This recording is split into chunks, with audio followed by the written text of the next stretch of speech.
Hello guys. आज मैं आपको माइक्रोसॉफ्ट एक्सेल में पिवट टेबल बनाना सिखाऊंगा कि आप माइक्रोसॉफ्ट एक्सेल में कैसे पिवट टेबल को बना सकते हैं। तो पिवट टेबल का बेसिक पर्पस क्या है कि इंटायर डाटा को, बल्क में डाटा है उसको आपने समराइज़ करना है। मिसाल के तौर पर यहाँ पर मेरे पास अब देख सकते हैं कि एम्प्लॉय नेम है, आइटम है, क्वांटिटी है, रेट है, अमाउंट है। अब मैं चाहता हूँ, मेरे अगर सर वो कहते हैं कि मुझे एम्प्लॉय नेम यानी सुमराइज़, ये सारा कुछ जितना भी डाटा है ये सुमराइज़ क्वांटिटी में चाहिए। लाइक किसी भी एम्प्लॉय, अब मैं सेपरेट फिल्टर सॉर्टिंग या एडजस्ट डाटा नहीं कर सकता, वो बहुत क्रिटिकल होगा, it will be time consuming. So मैं क्विकली वे में डाटा को यानी सुमराइज़ करना चाहता हूँ, एनालाइज करना चाहता हूँ और रिपोर्ट बनाना चाहता हूँ। तो उसके लिए मैं पिवट टेबल का इस्तेमाल करूँगा। तो पिवट टेबल बनाने के लिए सबसे दोस्त बात पहले करते हैं आपको चाहिए होगा दोस्तों। कि पिवट आपने टेबल माइक्रोसॉफ्ट एक्सेल का इंटायर डाटा एक आपका वो इंटायर डाटा आपका टेबल फॉर्मेट में हो, जैसा कि मैंने आप पहले ही टेबल फॉर्मेट में इसको किया हुआ है। तो उसके बाद आपका जो सब सेकंड प्रोसेस है वो आपने ये करना है कि इसको पिवट टेबल है जो सा ये बनाने के लिए इस इंटायर डाटा को सिलेक्ट कर लेना है। ओके, अब यहाँ पर मैंने ये डाटा को सिलेक्ट कर लिया है। ठीक है, डाटा सिलेक्ट करने के बाद आपने ये करना है कि आपने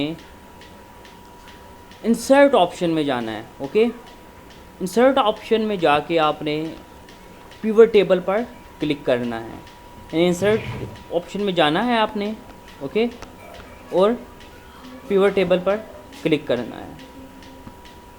जैसा कि यहाँ पर मैं जा रहा हूँ इंसर्ट ऑप्शन पर और पिवट टेबल पर क्लिक करना है। देन अब पिवट टेबल पर क्लिक हो गया। अब यहाँ पर डायलॉग बॉक्स ओपन होगा, उसमें आप रेंज को सिलेक्ट कर सकते हैं अपनी मर्ज़ी से। ओके, अब यहाँ पर जैसा कि ये देख सकते हैं कि मैंने रेंज को सिलेक्ट किया है।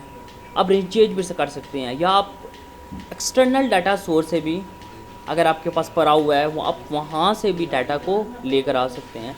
और सेकंड, आपने चूज़ करना है where you want to the pivot report to be placed, कि आप इसी वर्कशीट में, यहाँ पर तो बहुत कंजेस्टेड हो जाएगा, बहुत क्रिटिकल हो जाएगा।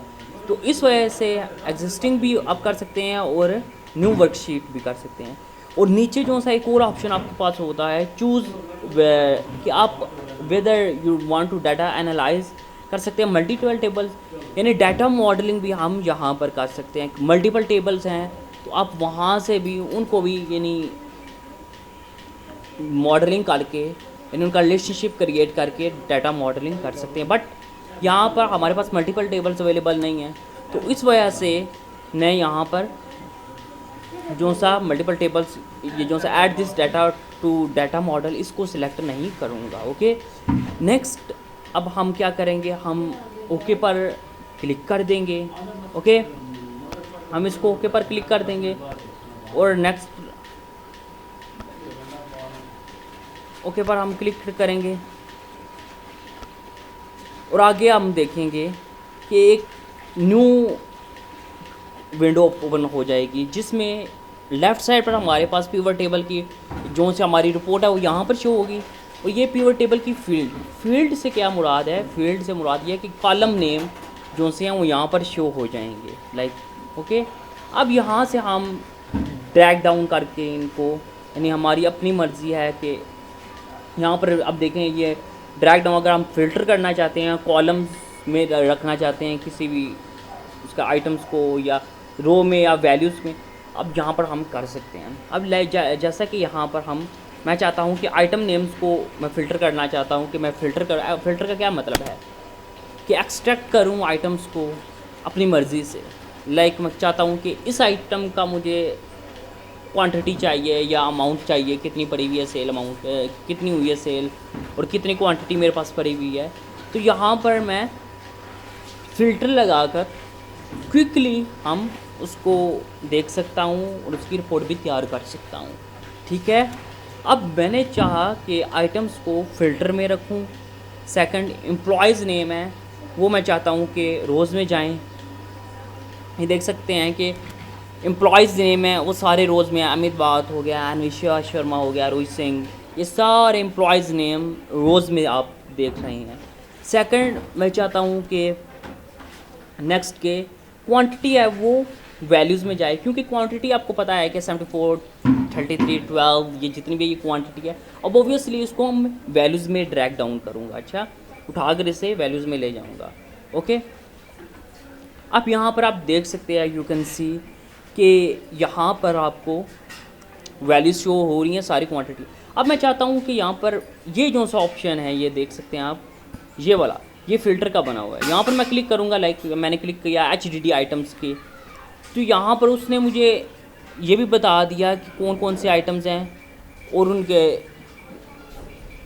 क्वांटिटी सब कुछ बता दी। ओके, अब मैं कीबोर्ड की देखना चाहता हूँ, तो मुझे इसने ये बता दिया कि इसको किस किस ने सेल किया है, यानी परचेज़ किया, और इसकी क्वांटिटी कितनी क्वांटिटी में परचेज़ किया। अब UPS में देखना चाहता हूँ कि इसको किस किसने परचेज़ किया और कितनी क्वांटिटी में किया, तो उनके नाम शो हो गए हैं ग्रैंड टोटल के साथ। ओके, तो अब ये क्या है कि पिवट टेबल को यूज़ करते हुए, अब यहाँ पर अगर मैं ऑल क्लिक करता हूँ तो सारों के शो हो जाएंगे। यानी अब पिवट टेबल को यूज़ करते हुए मैं अब अगर अमाउंट को देखना चाहता हूँ तो मैं अमाउंट का कॉलम पर क्लिक करूँगा, ठीक है, या या इसको ड्रैग डाउन करूँगा वैल्यूज़ में, तो वो इजीली मुझे शो हो गया। अब देख सकते हैं कि अमाउंट, अब यहाँ पर हम यू कैन सी के ईज़िली, अब क्योंकि अब हमारे पास डिपार्टमेंट्स के नाम थे सारे थे, तो बहुत क्रिटिकल हो जाता। अब हमने क्या किया, लार्ज डाटा को क्विकली समराइज़ कर दिया अपनी रिक्वायरमेंट्स के मुताबिक, अंडरस्टैंड। तो यानी हम इजीली अब लार्ज डाटा को अपने रिक्वायरमेंट्स के अकॉर्डिंगली हम एनालाइज कर सकते हैं, ये सबसे बड़ा इसका फ़ायदा है। I hope you got understood, ठीक है।